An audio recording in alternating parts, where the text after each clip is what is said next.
have to be dealt with through policy and regulatory reforms, physical market development, and incentives to achieve sustainable consumption and production of energy at national, sub-regional, and continental levels. Ghana's energy transition framework, ladies and gentlemen, focuses on green manufacturing and introduction of new technologies such as carbon capture, utilization and storage, nuclear power, gas for transportation and electricity and generation, e-mobility, charging infrastructure, clean cooking stoves, energy storage, solar PV module production, wind turbines, hydropower development, amongst others.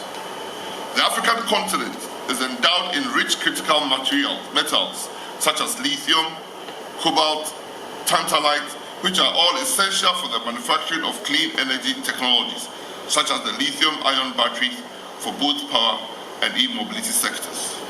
In Ghana, we found considerable and sizable amount of lithium, and we intend to use it as a catalyst for the lithium-ion battery and EV cars in the near future. The continent also holds high potential for the manufacture of green hydrogen from the abundant renewable energy resources for industrial use and power generation. Developing Africa's green manufacturing capabilities with the right technologies and innovations is one of the key strategies for fostering growth, producing decent employment opportunities, and creating sustainable wealth, while ensuring that Africa is not left behind in the global green economic development. The attraction of green industry to Africa would enable leapfrogging of the continent in the energy transition agenda.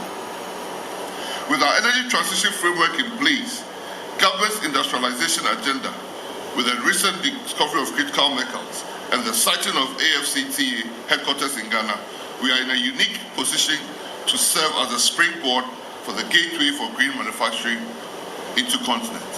Ghana is at the pole position, fighting to ensure that the African Energy Bank becomes established here. With the African Energy Bank headquarters possibly here very soon, we stand a chance of adding the after and the opportunities to Africa for all Africans to enjoy. This conference, I believe, serves as a platform for dialogue, collaboration, and action. In the next 2 days, we will engage in fruitful discussions, share best practices, and forge partnerships that will drive innovation and accelerate progress towards our shared goals. Together, we can unleash the full potential of Africa's energy sector to power prosperity, protect our planet, and ensure a brighter future for all in the context of our respective socio-economic developments. I thank you for your attention.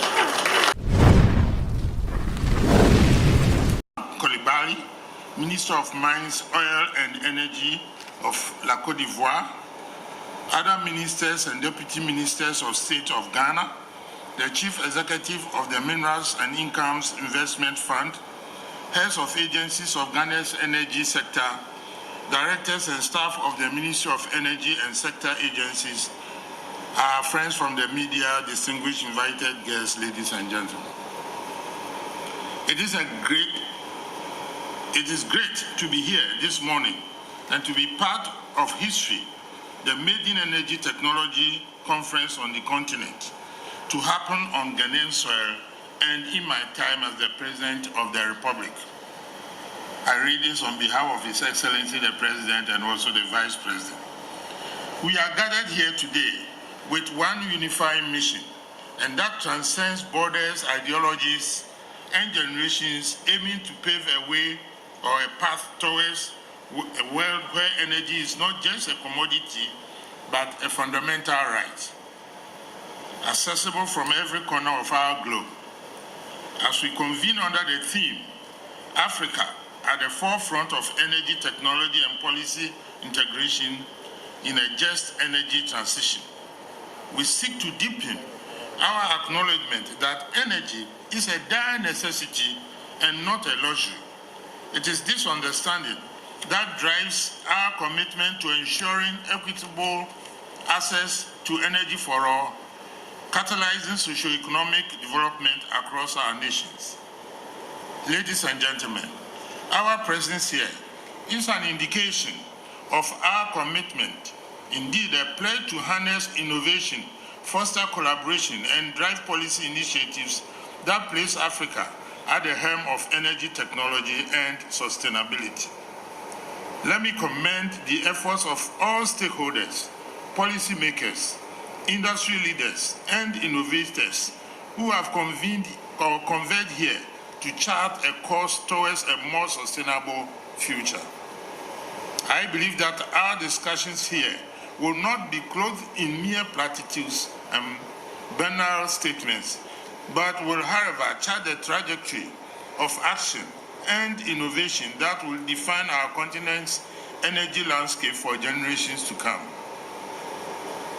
Ghana stands firmly in its commitment to this cause, and in pursuit of this, I launched in 2022 at COP27 in Sharm el-Sheikh, Egypt, our Energy Transition Framework, a bold initiative that aims to steer us towards net zero energy-related carbon emissions by 2070. This plan is more than a strategy. It is our guiding beacon towards a future where economic development works hands in hand with environmental stewardship. The 550 billion Energy Transition Investment Plan, which I also launched on the margins of the United Nations General Assembly in New York last September, is a testament to our dedication to fostering green industries, championing cutting-edge, low-carbon technologies, and propelling our nation towards a sustainable industrial revolution. Your Excellencies, Ghana's Energy Transition Framework outlines our blueprint that navigates through sectors such as oil and gas, transportation, agriculture, and power, paving the way for a transition that is ambitious and yet achievable. It is important to state that we understand the weight of this endeavor, a colossal investment representing a significant percentage of our annual GDP. Yet the cost of inaction is far greater. That's why our commitment today mitigates the potential cost of tomorrow, of combating the effects of pollution and climate change. The benefits are multifaceted as it extends beyond economic gains, reaching into the fabric of our society and the sanctity of our environment. It enhances energy security, diversifies our energy mix, creates employment opportunities, bolsters health outcomes, and upholds our commitment to eradicating poverty while safeguarding our natural resources.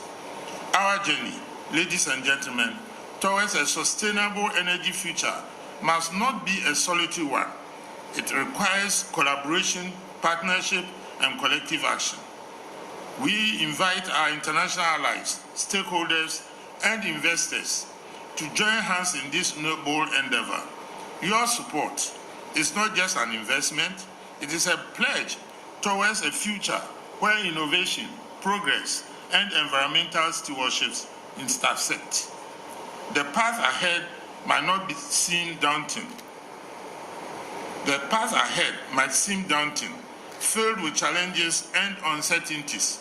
However, it is in these moments that the true African spirit of resilience and innovation emerges.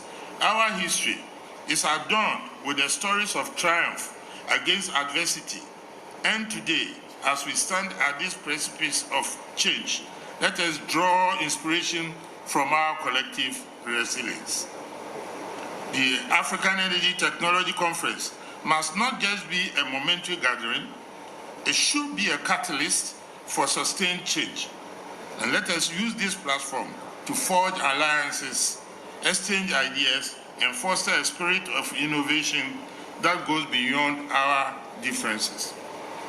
Our commitment today is not just a testament to aspirations, it is a commitment to the global community, a promise that Africa is not just a participant, but a trailblazer in the global pursuit of sustainable energy and environmental conservation. I urge each of us to carry the spirit of this conference beyond these walls. Let it permeate into our actions, policies, and initiatives, and let us transform the discussions here into tangible actions that resonate in our communities and echo across our nations. Our resolve is this: we march forward together in lockstep, driven by a vision of future where sustainable energy is not just a dream, but a reality where progress and environment preservation walk hand in hand, fostering a world of boundless opportunities for generations to come. We must live here today, not just as delegates, speakers, or guests, but as ambassadors of change. Our actions and decisions have the power to shape destinies, transform economies, and safeguard our planet. Ghana remains committed in contributing its quota in these efforts, and I'm confident that we will work collectively, standing shoulder to shoulder, to safeguard Africa's energy security. I formally declare the summit duly opened. Thank you very much. A resounding round of applause for their warm thoughts delivered to us by the President's envoy on climate, the Honorable Dr. Kwekwe Friye. Thank you for that unifying call for us to seek collaboration, build alliances, and live here as ambassadors of change to spur innovation. One thing that the government truly must be commended for is the National Energy Transition Framework. I don't know about you, but I believe the bulk of us have gone through it. What maybe you've not taken note of is that the previous document set a net target for 2070, but this new one has become even more ambitious, targeting us to achieve just energy transition by 2060. Please, a round of applause for these bold efforts.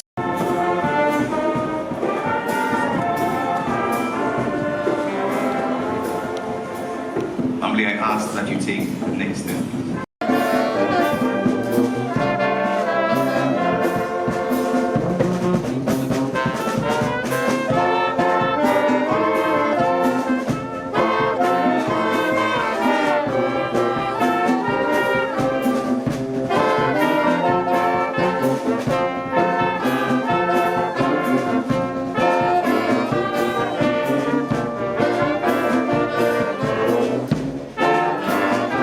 Finally, the directors of the Ministry of Energy.